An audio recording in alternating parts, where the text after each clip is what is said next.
வணக்கம் அன்பர்களே, வாங்க கத்திரிக்காய் உருளைக்கிழங்கு பொரியல் எப்படி செய்யறதுன்னு பார்க்கலாம். அதுக்கு கத்திரிக்காவையும் உருளைக்கிழங்கையும் இந்த மாதிரி பொடியா நறுக்கி வச்சுக்கோங்க. அதுக்கு ஒரு பேன்ல கொஞ்சம் நல்லா எண்ணெய் விட்டுக்கோங்க. அதுல தேவையான அளவு கடுகு போட்டுக்கோங்க. கடுகு பொரிஞ்சதும் நாம சிகப்பு மிளகாய் 2 போட்டுட்டு கொஞ்சம் கறிவேப்பிலை போடலாம்.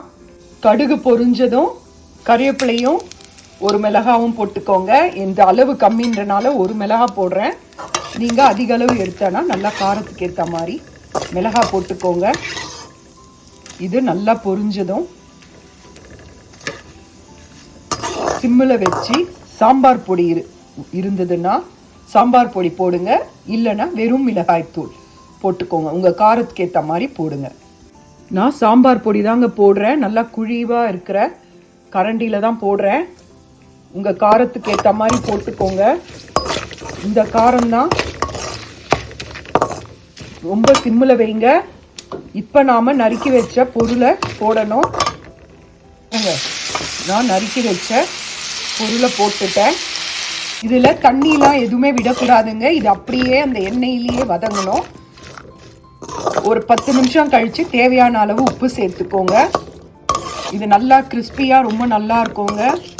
மொறுமொறுன்னு ரொம்ப நல்லா இருக்கும்.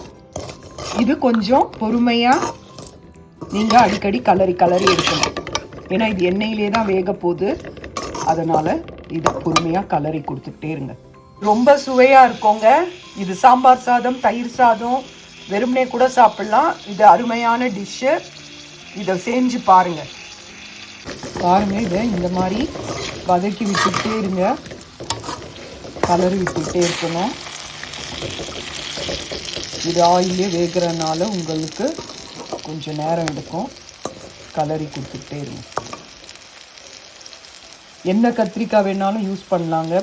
பச்சையும் யூஸ் பண்ணலாம், பர்பிளும் யூஸ் பண்ணலாம். பாருங்கள், ரெடி ஆகிடுச்சு.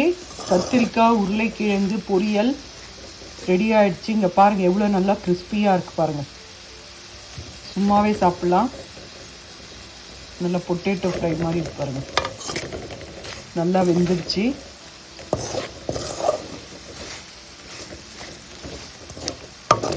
சூப்பராக ரெடி ஆயிடுச்சுங்க. அவ்வளோதான், கத்திரிக்காய் பொரியல் ரெடி. இந்த வீடியோ உங்களுக்கு பிடிச்சிருந்தா லைக் பண்ணுங்கள்.